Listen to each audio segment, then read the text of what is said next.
Beyond the shiny object, navigating the complexities of bioindividuality. So here's a little bit about her. Dr. Geyer is the founder of Empower Integrative Health, and she is in her 17th year practicing as a physician. She's a mom to 5 kiddos, one on autism strong, wife, and loves the outdoors. In some of her previous lives before private practice, she worked in global health, co-founding Naturopaths Without Borders and serving as their executive director. She was the Associate Dean and Residency Director of NAUNM's Medical School, taught at various institutions, and was a medic in the Army Reserves. She has a passion for changing our current broken paradigm of impersonalized sick care to one that focuses on individualized, integrative, and human connection healthcare. So please, let's welcome Dr. MaryK Geyer.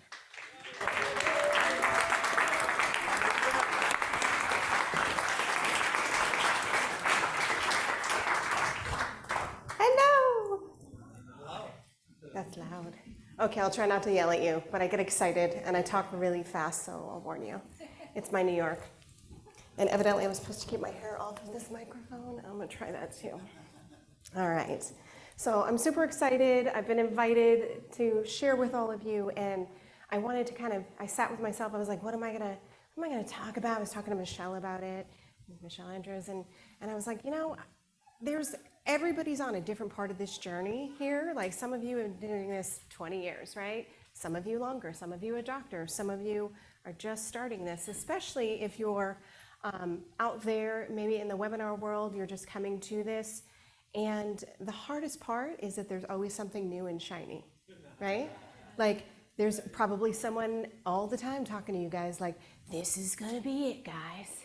It's gonna be rapamycin or metformin or Ibu or this, and you're like, cool.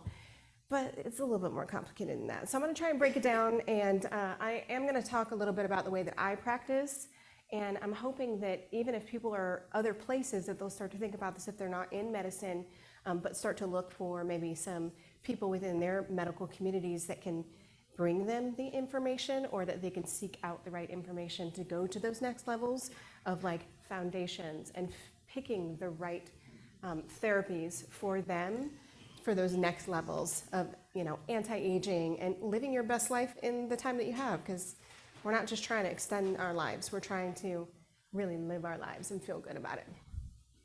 Okay, so that's where this came from, beyond the shiny object, right? Navigating the complexities of bioindividuality. Now we're going to see if I can figure out how to use this. All right. So in my world, a lot of people call it biohacking. I know that that's maybe not the term that you guys are using, but I like it because I like to biohack, I'm going to be honest. I was showing the girls at the office the other day, and I wanted to include it in my PowerPoint, and I forgot a picture of my mom, who's like, when she was 20 years older than me, and she looked like my grandma. And then a picture of my sister, who's 5 years older than me. Hopefully she's not watching. But she looks like my mom. And I was like, girls, like, aging's not good in my family. I've got to hack this. So I really like biohacking. I'm working on it. I think I'm doing pretty well. All right, so there's lots of different ways to discuss your care and like your health, and there's all these analogies out there. And this is the one that I came up with that makes the most amount of sense with me. I was just talking to a colleague about this earlier today, where they're like, oh, there's a therapeutic order, and there's this, and there's that, and you're an onion, and you have to peel it. You're not an onion. It doesn't make sense. I really think of people more as like when you go to the jewelry box and you like pull out that glob, and you're like, well, how do I get this apart?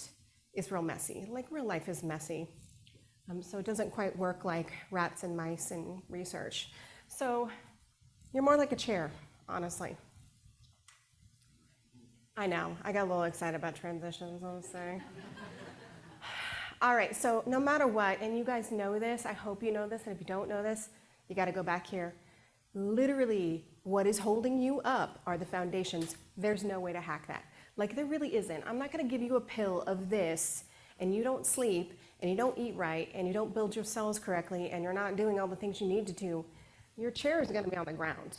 Those are your foundations. That's where you start. No medicine, no nothing is going to fix that for you. So that's where you start, is your mental health, your diet, your movement, and your sleep. That's holding up your chair, right there. Now, the way that you need that for you is a little bit different for each person, and that's where bioindividuality comes in. In the back is genetics. Now, genetics is a fun topic. You know, we used to think genetics were it, right? Well, these are my genetics. This is inherited. It's not really the way that it is. Like 80% of your genes are turning on and off. We're turning them on and off with food and exercise and our mental health and all those things that we do. We're turning those on. However, knowing what they are and knowing how to turn them on and off is the fun part. So that's where kind of the biohacking of your genetics comes in. And then there's environmental toxins and all the things that you don't account for that are going to come in as well. So, like I said, we're really good at compensating for our genetics too. A lot of people don't realize that they've already been doing it their whole lives. Like, you're a really slow metabolizer of stress hormones, and so you learned really young that when you worked out, you felt better, right? So that's gonna help you metabolize your stress hormones. Or they figured out that they took this over-the-counter supplement like SAMe, and they actually felt better because they were a slow metabolizer, and that's how you hack that biochemical pathway. So we can hack a lot of those things. The key piece is you can still sit up that way, and this is where I get a lot of people, they're doing all the things, and they're like, why do I still feel like junk? Like, why am I still tired? Why did I still walk? Why do I still have mold? Like everybody else in my family was fine. We were all exposed to the same mold. Why?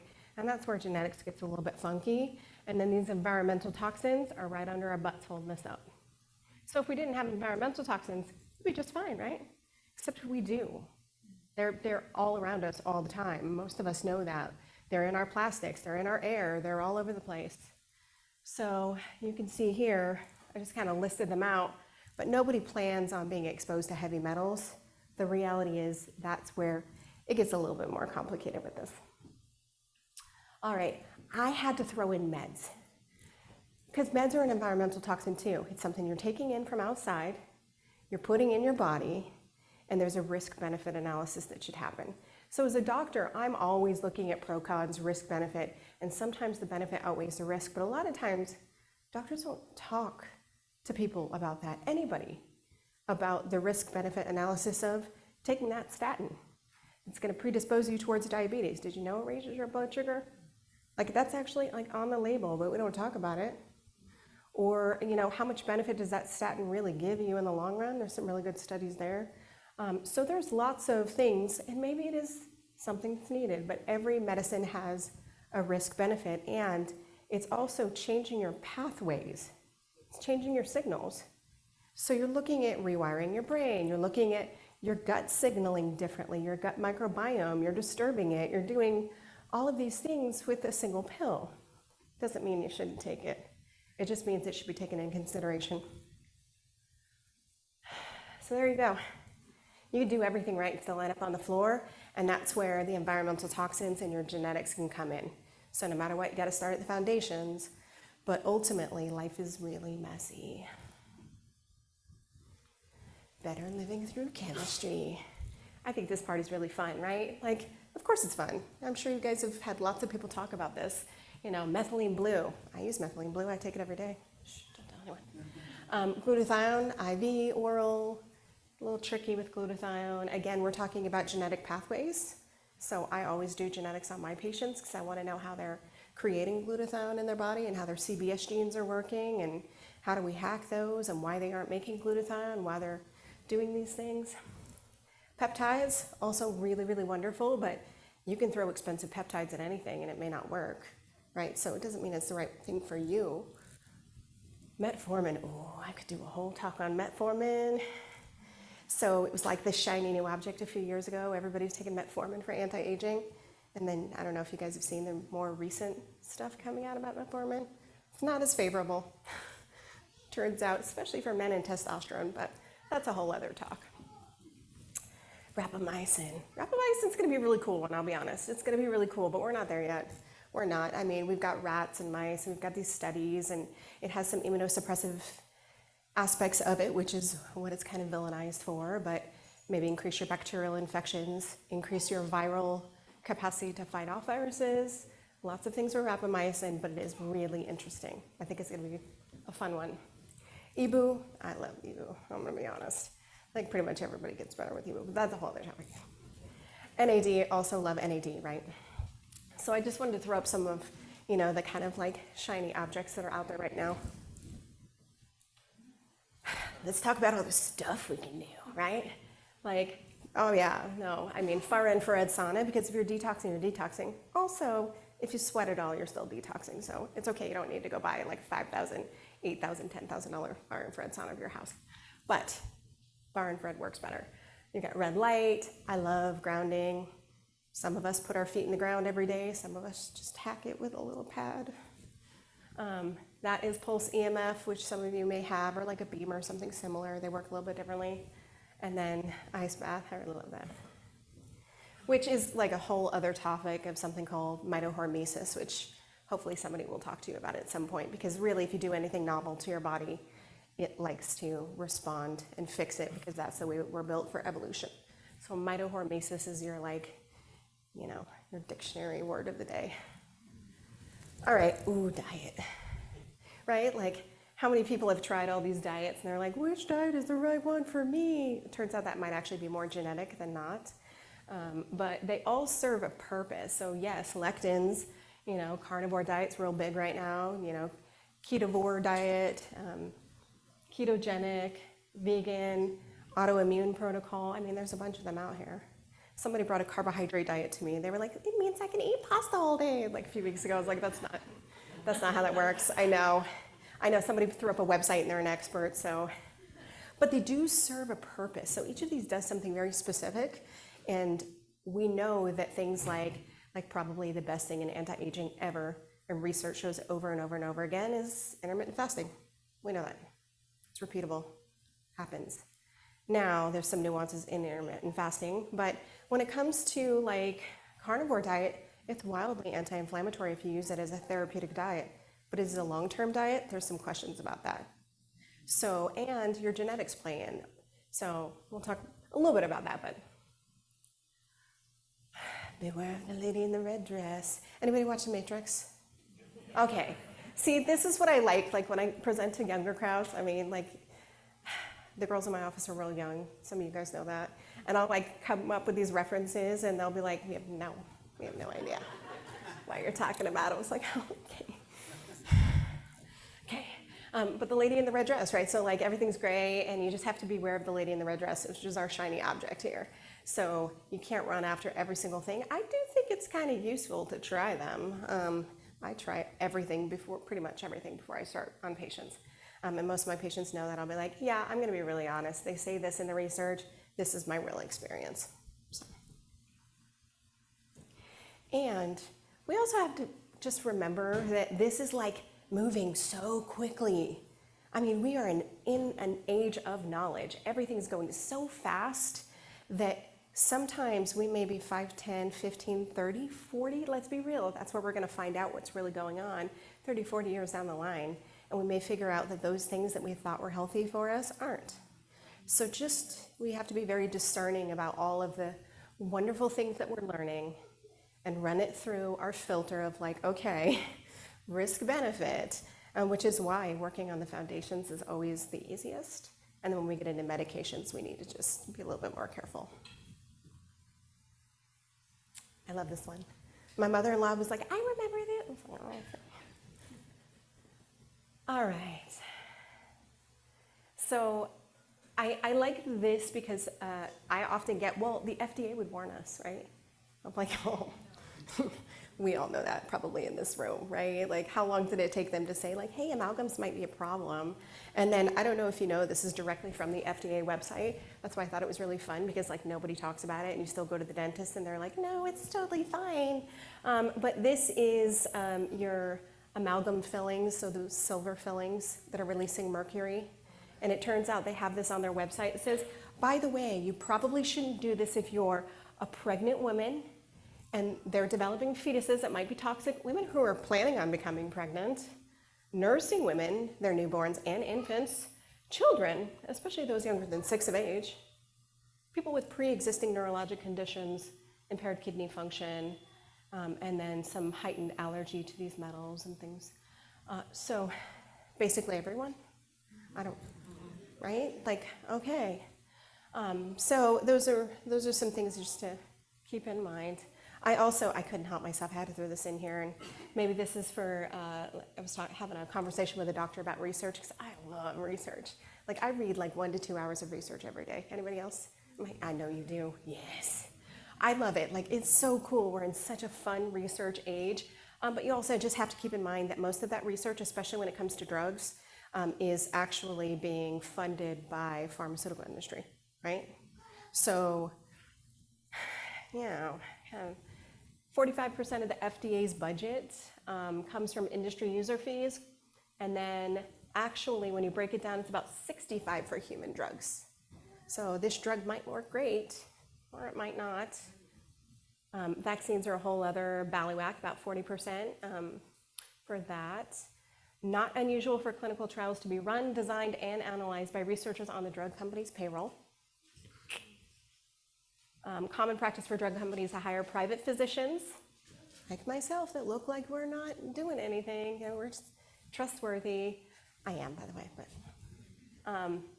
And third-party companies called contract research organizations, CROs, to run trials for them. The example, this is my favorite example, so I have to just run through this real quick. I promise I won't be super wordy. But the New England Journal of Medicine, which anybody who reads medicine is like, of course, you know, New England Journal of Medicine is amazing. One of the most prestigious medical journals in the world published 73 studies of new drugs. Of those studies, pharmaceutical funded 60. So of the 73 studies, they funded 60. 50% had drug company employees among the authors. 37 led researchers, authors, and 37 lead researchers had accepted money from the drug company, according to a review conducted by the Washington Post. Now it's Washington Post, but this was in a larger paper. I think it's worthwhile to just kind of take that into consideration, that, you know, medicine is greatly influenced by money. So. All right, so now what, right? Like I said, we're in the most exciting time ever. Like, who knows what's gonna happen with AI, scary or not? I'm not gonna, that's a whole other topic.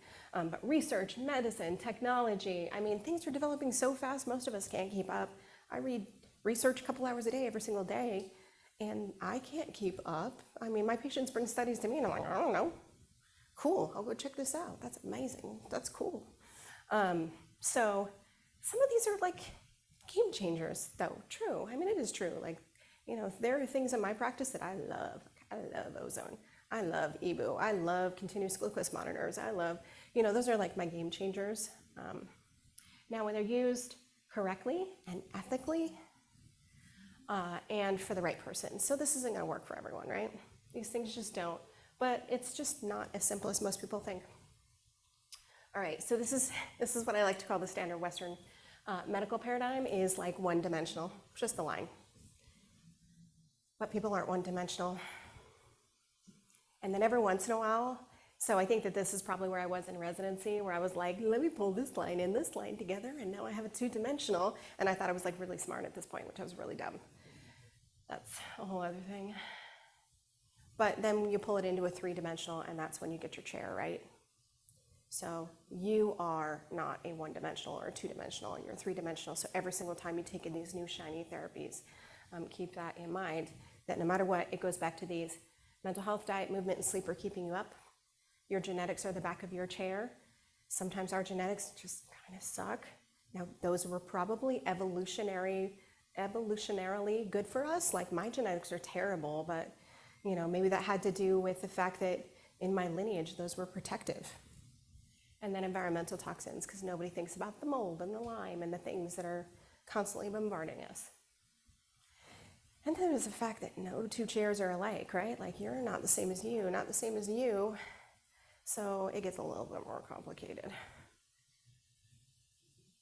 Now, this is where I always recommend people start, is start with building your own timeline. This is what I do in my office, so anybody who knows this, you can do this on your own. It doesn't take a genius, right? Like, all of you are super smart. Figure out, like, how did this start? How did it change over time? How is it now? And with a timeline. So it might look something like this. I just threw this together, and literally it was like 8 o'clock last night. Sorry, guys. So I'm hoping it makes sense. But like 2016, this person found mold in their home. No big deal. Except that same year, they also had a car accident. And then there's the divorce. There's all these things. Like, you are now affecting all 4 of your foundations holding you up. Your diet, your sleep, your mental health, right? All of that stuff is changing. And next year, their friend passed, they were eating junk, they're super depressed, really fatigued, they get diagnosed with Hashimoto's. Hashimoto's an autoimmune condition. Okay, yeah. All those foundations still need to be addressed. And then the following year, they got food poisoning, ongoing nausea and bloating afterwards because they probably have some kind of small intestine bacterial overgrowth. Okay. 2019, they developed anxiety, palpitations. They went on metformin because their blood sugar, went up, and they weren't really necessarily changing their diet because they're comfort eating at this point. And then they went on a statin because their cholesterol went up. So now their CoQ10 is depleted, their B12 is depleted, maybe a few other things from those medications. 2020, they cleaned everything up. I hear this all the time. Like, I cleaned everything up and I just didn't feel better. Like, I don't know what's going on. And so they still have anxiety and nausea because their gut microbiome is still jacked up, and that's literally telling their brain, it's their second brain. So 90% of your serotonin is made in your gut, 5% is made in your brain-ish. These are just general statistics. We don't know that that's completely accurate. Or dopamine made in your gut, or dopamine receptors in your brain, or how you metabolize dopamine. Okay, so this is where I personally start. I think most of you have started here because when I see any labs come into my office from this group, they're like, I have my 20 pages for life extension. I'm like, that's freaking fantastic. That's what I want to see too. Anybody else is getting a CBC, CMP, an iron panel, and something like that. So this is what I'm looking at. These are your generals. I always do vitamins. I always do apolipoproteins, which you should be doing with your cholesterol panels and looking at your size. I love allergies. Hormones need to be a lot more expanded. I love IGF. I'm constantly monitoring things like IGF, cortisol, prolactin. Most people think of prolactin as lactation only, but when men and women make it, and it'll go off very quickly when your hormone axis is off, so it's really fun to watch it, or at least really telling to watch it so that you can pull it back in. Then the specific to that person, myeloperoxidase is another really good one, released by white blood cells in response to trauma to the blood vessels. Super helpful to know. Fibrinogen, histamine, tryptase. These are specific. I'm not going to run these on everyone, like a viral panel. Next, I tease through alternative and I stratify it, and that's where a lot of you guys are at, and this is where people get kind of lost. It's like, well, where do I start? Well, you start with you. You don't need to run everything. Yeah, it'd be fun. But you don't need to run everything. Like, I run genetics on everyone, let's be real. I really like it. Pharmacogenetics, if they're on medications or planning on being on medications, food sensitivity, SIBO stools, kind of your gut health. Total Tox, this is the one that I run. It runs everything. 24 hours, if you want to do cortisol, et cetera, micronutrient, neurotransmitters, Lyme. There's lots of great testing out there. I just wanted to throw these up here real quick because these are my two most common genetic panels. This particular company is called Kashi. You can't order it on your own, but you can get a physician to order it for you if they create an account. They're really fantastic, and this is where I do most of my biohacking, is right in here. So they break it down to weight, heart, vitamin, graceful aging, and methylation. I care about methylation because you're creating energy and detoxing and all these things by trading off methyl donors and how you do that. I care about this, how you make glutathione and cystathione and acetylcysteine, how you build it from homocysteine. You use B6. There's a lot involved in these pathways. Like I said, I could do an entire talk just on this. Or figuring out what diet. When I'm doing diet, that's what I'm using as much as possible, is your genes to figure out the right diet for you. And then I usually refer over to cool people like Carrie Camp and people that are going to pull it in and do all the heavy lifting for the diet itself. And then pharmacogenetics is how you metabolize medications. So I personally think every doctor should be running this if they're prescribing. All right, this is just a food sensitivity as an example. There's a billion of them out there. This is the one that I use. It's Vibrant, 256 foods. The reason that I really like it is they do IgGs and IgAs. I do not think that IgGs without IgGs are super useful. I also like that they go up to 30, and it gives you a better span because otherwise you're just ignoring all of these beautiful foods that may not be that inflammatory to you. And nobody can walk around eating 4 foods. That's stupid. My personal opinion. And then they do additives, which I care about. So, is stevia right for everyone? Is monk fruit right for everyone? No. That's you individually.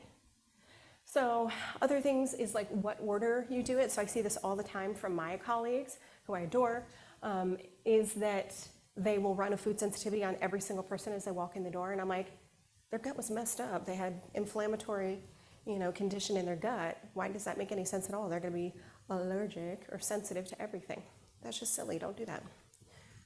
So you want to make sure that the gut microbiome looks good, that the gut health is good, and then all that intestinal permeability is healed up first before food sensitivity panels ever run. Let's see. All right, so what I usually do is take their labs at this point, hormones, allergies, genetics, gut health.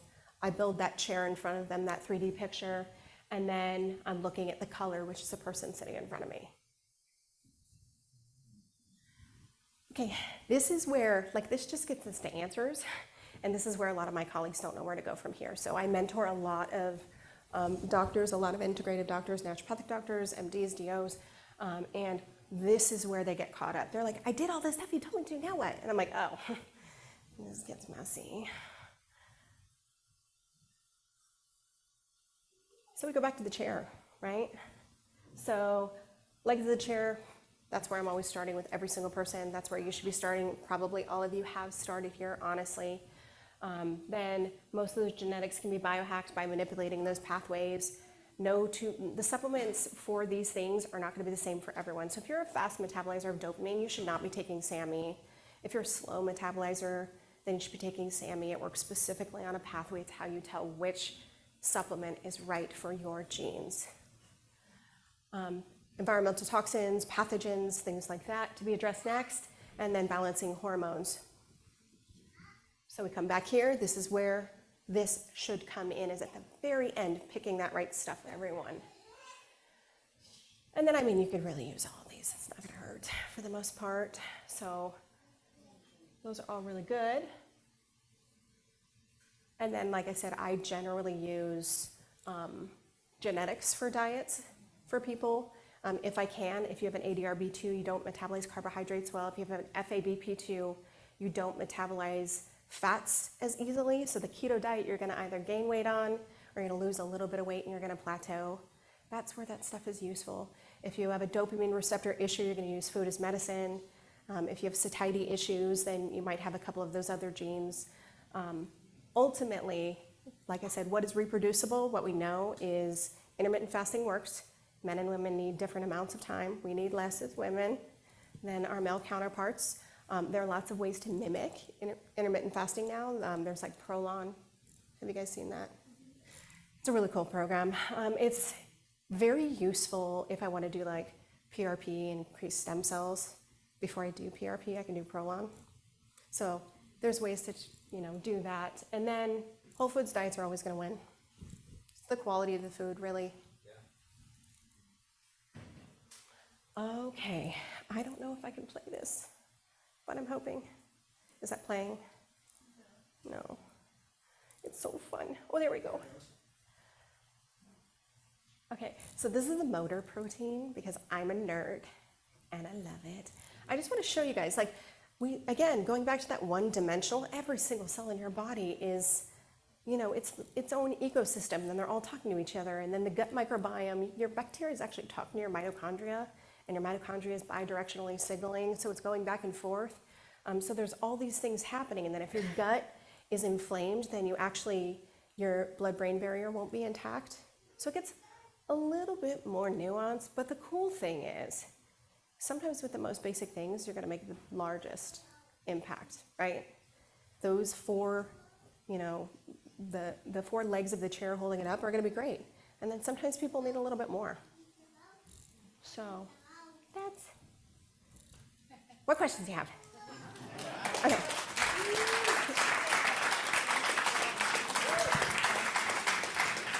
Thank you so much, Dr. Geyer. So does anybody have any questions? And then that's also for anybody online. You can send your questions on the chat, or you can raise your hands and you can ask your questions so Dr. Geyer can hear you. Any questions?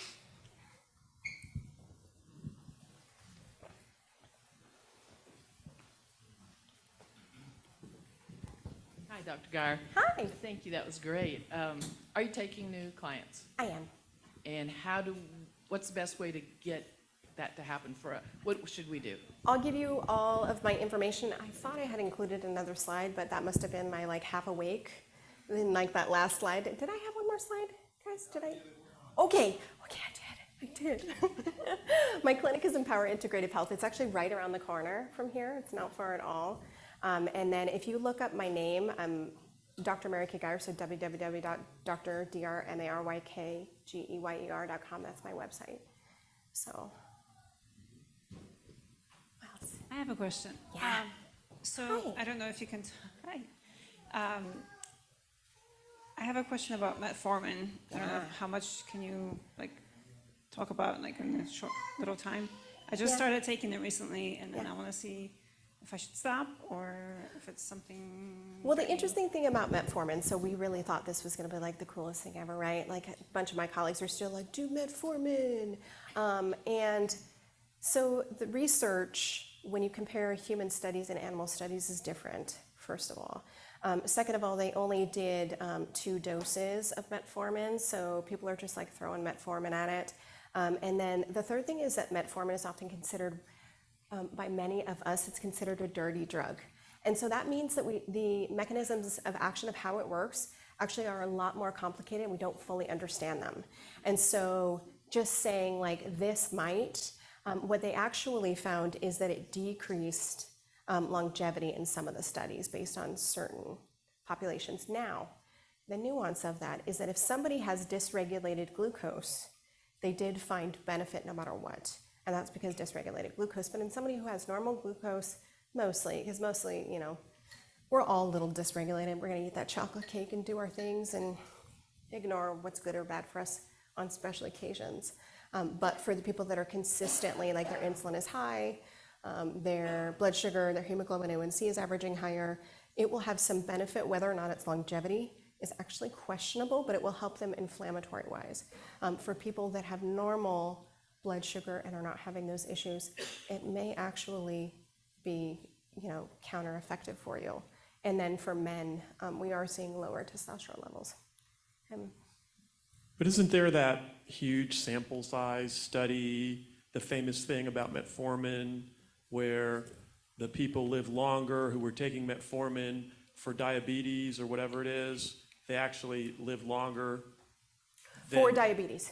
Yes, but they live longer than the control. Their longevity was better than the than Right, the if somebody has control group. dysregulated glucose, that's been pretty consistent. Right, but they live longer, or they're. I can't really remember what the structure was. But I they don't live, either. I'm going to they be honest, live I'd have to longer than the reread the people study. who don't take the metformin, who don't have the condition. Right, Oh. that's the whole big thing about metformin, isn't it? Yeah, I'd have to go back to the study. I'm going to be honest, Yeah. because there's lots of interesting studies out there, but Yeah. I don't remember that specific study. I'm sure that somebody gave you a presentation that's- directly on that. Yeah. Okay. So, just as far as things that are proven, I think, again, a risk-benefit analysis, I think it's super useful. A lot of these things are very, very useful. Would it be useful short-term versus long-term? We don't know that. We also don't know individually how people are going to do. Like, is it going to be more useful in somebody with an ADRB2? That's not included in the studies, and they're already going to have problems. So, and I have used metformin, by the way. I'm not a hater on metformin. I'm just saying things get a little bit more complicated. Yeah, it is a little bit complicated. I'm Dr. Gladden. I'll speak tomorrow, so I'll just kind of chime in a little Please. bit to help out. Yeah, so in diabetics, to your point, when they take metformin, what's interesting is they actually live longer than the people that don't have diabetes, and they have a lower incidence of cancer, right, which is another big deal. So in people that have cancer, taking metformin is believed to be helpful because it tends to poison cancer stem cells. And so there are people where taking metformin is incredibly helpful, right? That being said, it does impact testosterone. It does lower ATP production, right? So does berberine. Berberine is another natural product that really is very similar to metformin. They both also improve insulin receptors, and they lower cholesterol through some really interesting mechanisms, actually. So there's value, but to Dr. Geyer's point, it really needs to be an individual's decision. And for everybody in the room to just say, well, I read a study, so we're all going to take metformin, is really kind of the wrong solution. So if that helps. Thank you. Yeah, It is. It's really, really muddy when it gets, especially specific therapeutics, it gets really muddy. And I wish we were one-dimensional. I really do, because it would make our lives so much easier. Like, we'd all just be like taking our stuff and living our best lives all the time and never aging. Maybe we'll get there, but in a three-dimensional aspect, or perhaps further.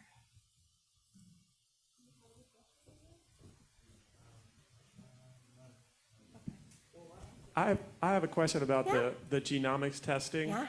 Is because I haven't really seen the application, the clear application of it. So is the clear application of it working with somebody like you? Is that like what it nets out to? Like in Yeah. terms of determining things like even diet and I guess medications and supplements and things? Is it possible to throw that slide back up? I'm telling you, Jean, maybe not. I can add a comment. I've done the genetic testing with her, and it's a different genetic testing that we've used to, and it's a much more practical one that's more spelled out too. Yeah, So the getting the reading itself is Yeah. of limited use, right? Like, what do you do it with it? is, and unfortunately the interpretation, so it's all in the interpretation. Like, I can read a 23andMe because I've done thousands of these. I can read it, and so I know what that person is, and they're all gonna read a little bit differently. So like, MTHFRs and COMTs, like, it doesn't read Val-Met on that, or Met-Met, or Val-Val, which is how this particular one reads, or it might say a TAC1A variant versus a DRD2, which is your dopamine receptor activity in your brain. So they're all a little bit different. A lot of them, even when you put them in the synthesizers, it'll be like, you're at an increased risk of glaucoma, and it's like, cool, what do I do with that? So that becomes a little bit more difficult. This has been my favorite lab, and I actually teach doctors all the time to read it, because I feel like every single doctor should be doing this test. Because most of these tests are like $250. And so it's like more cost effective, it's HIPAA compliant, it's HIPAA protected, it's specific to you, your genes will never change. And then you can figure out from there very practical interventions, because I don't want to waste my time, my energy, your money, your time, your energy.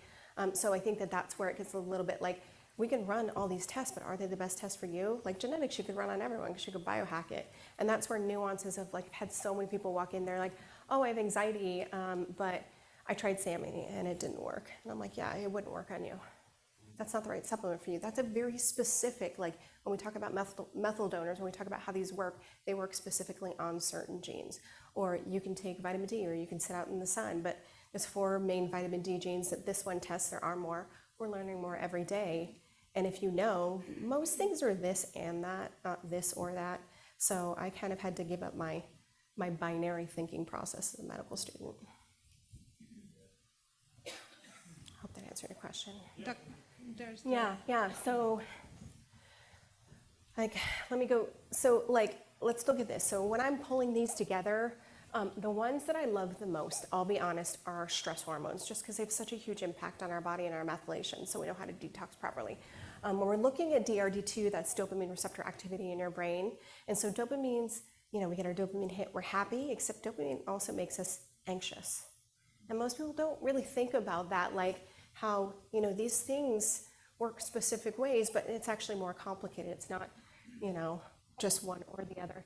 And then I'll look down at the COMT, let's see, right here. COMT is how we metabolize dopamine, epinephrine, norepinephrine, and our catechoestrogens, or things like estrogens. And so I often describe it, this is absolutely inaccurate, so I will tell you that it's just so you understand it.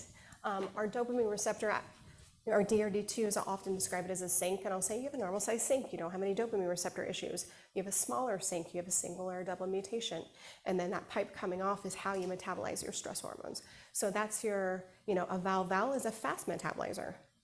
A Val-Met is an intermediate metabolizer, Met-Met is gonna be the slowest. So if you have a small sink and you have a clogged pipe coming off, your water falls over, it's gonna be all over the floor, that's your anxiety you're wading through because you can't metabolize what should have been a happy hormone and that epinephrine to kind of get you up and run you through stressful experiences.